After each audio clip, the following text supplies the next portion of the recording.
Hey guys, welcome to my YouTube channel. मेरा नाम है अतुल शर्मा, सबका स्वागत करता हूँ। तो आप सब जानते हैं आईपीएस पीओ मेंस आपका बहुत नज़दीक है। मैंने बहुत दिनों से कोई वीडियो नहीं डालती इस बारे में। लेकिन आज मैं इस वीडियो में डालूंगा कि कैसे आप बहुत कम टाइम, चाहे 10-12 दिन जो बचे हैं, उसको यूटिलाइज़ करके आप कैसे मैक्सिमम आउटपुट निकाल सकते हैं और कैसे एक अच्छे मार्क्स की तरफ बढ़ सकते हैं, ऐसे अच्छे स्कोर की तरफ बढ़ सकते हैं।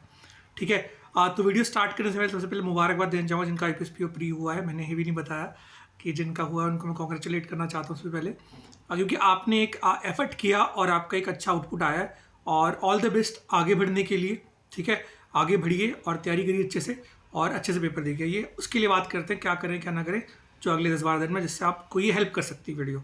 ठीक है, स्ट्रैटेजी में कुछ खास चेंज करने की जरूरत नहीं है। जो मैं बताऊंगा उसको ऐड ऑन करें। मैं हमेशा कहता हूँ कि जो भी वीडियो में बताता हूँ उसको ऐड ऑन करें, उसको रिप्लेस मत करें अपनी स्ट्रैटेजी से। जो आप पढ़ रहे हैं वही अच्छा होता है, क्योंकि देखिए आप टाइम कम होता है और आप एकदम से स्ट्रैटेजी रिप्लेस कर देते हैं, वो बहुत गलत होता है। ठीक है, चलिए बात करते हैं हर एक सब्जेक्ट के बारे में।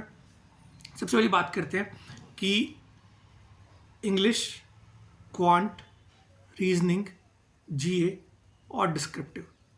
ठीक है, हर एक सब्जेक्ट के बारे में बात करेंगे अच्छे से। देखिए, सबसे पहले बात करता हूँ मैं जीए के बारे में।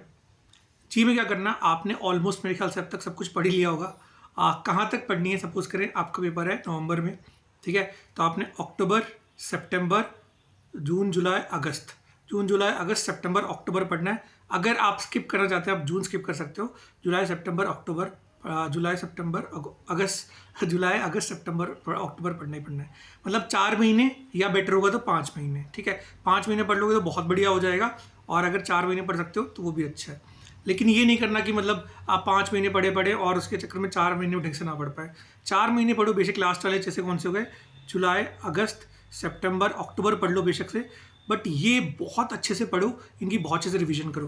तो आप ऐसे कर सकते हो कि अब जैसे अगले 2 दिन एक को रिवाइज किया, अगले 2 दिन एक को रिवाइज किया, अगले 2 दिन एक को रिवाइज किया और अगले 2 दिन एक को रिवाइज किया, और फिर इन सब के मॉक टेस्ट लगाए।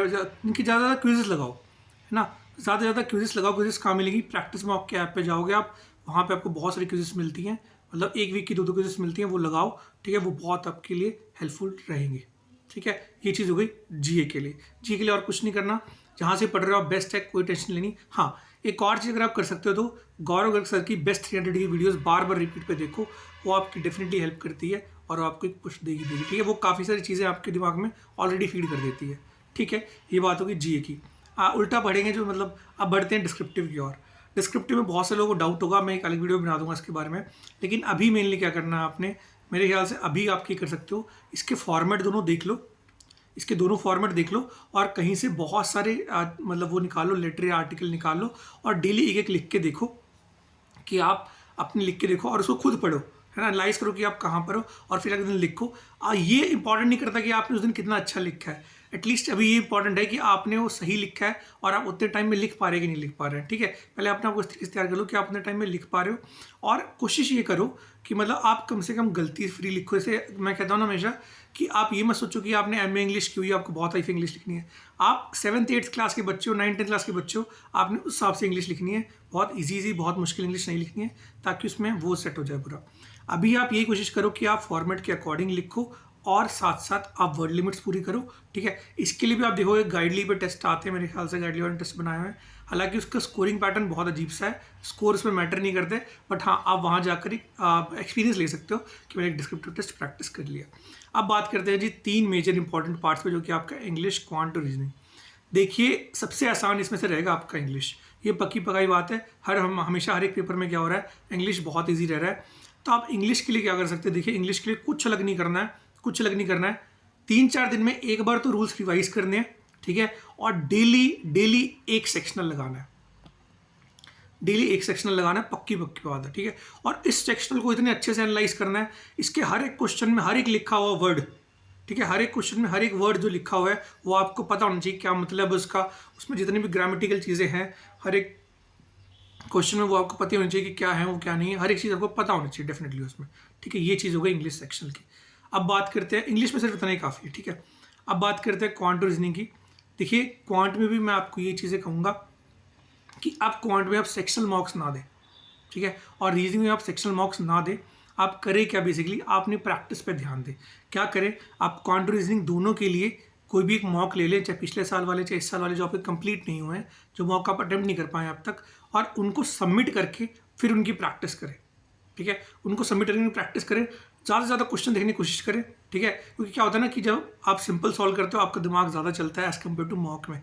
तो अभी इस पर ध्यान ना दें कि आपको स्पीड बनानी है, आप ध्यान दें कि आपका मतलब दिमाग उस अकॉर्डिंग पहुंच जाए, सेट हो जाए कि आप प्रैक्टिस कर पाए। तो अभी आप इनके सेक्शन मॉक्स ना दें। मेरा मानना ये है कि आप क्विज़ेस पे ज़्यादा ध्यान दें। आप क्विज़ेस कह रहा हूँ कि आप मॉक सबमिट करें और फिर जो क्वेश्चन है आपके सामने उनको प्रैक्टिस करें, और ज़्यादा से ज़्यादा क्वेश्चन प्रैक्टिस सॉल्व करने की कोशिश करें, चाहे 2-2 घंटे इस चीज़ में लगाएं डेली। ठीक है, ठीक है। अब इसके अलावा अगर आपको लगता है, इतना बहुत है मैं कहता हूँ, अगर इसके अलावा आपको लगता है कि नहीं दिक्कत हो रही है, मेरे को डीआई में दिक्कत हो रही है, उस चीज़ में दिक्कत हो रही है, तो आधा घंटा कुछ डीआई सॉल्व कर सकते हैं। 1 घंटे में 1-2 पजल बना सकते हैं। 1 घंटे ले लिया, 2 एक्स्ट्रा पजल्स बना ली, क्योंकि इस 2 घंटे में जो आप मॉक लगा रहे हो, जो आपके कहते हैं जो आपने मॉक सबमिट करके लगाया है, ठीक है, उसमें भी आपको पजल्स मिलेंगे, ऑब्वियस सी बात है। तो मेरा मानना है कि इतना ही काफ़ी है, कुछ एक्स्ट्रा मत कीजिए।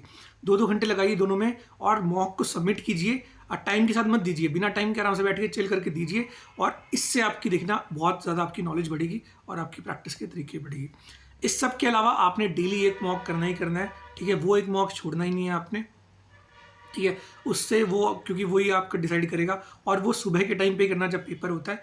चाहिए सुबह 9 बजे लाइब्रेरी बैठिए अपना, और उस टाइम पे मॉक स्टार्ट कीजिए, और कोशिश करिए कि उस टाइम पे आप मॉक देकर अपने आप का मॉक खत्म करें, और फिर उसको एनालाइज करें जितना एनालाइज हो सकता है, क्योंकि एनालाइज करने में भी कई लोग 2 घंटे का मॉक आता है, कई लोग 4 घंटे लगाते हैं मॉक में।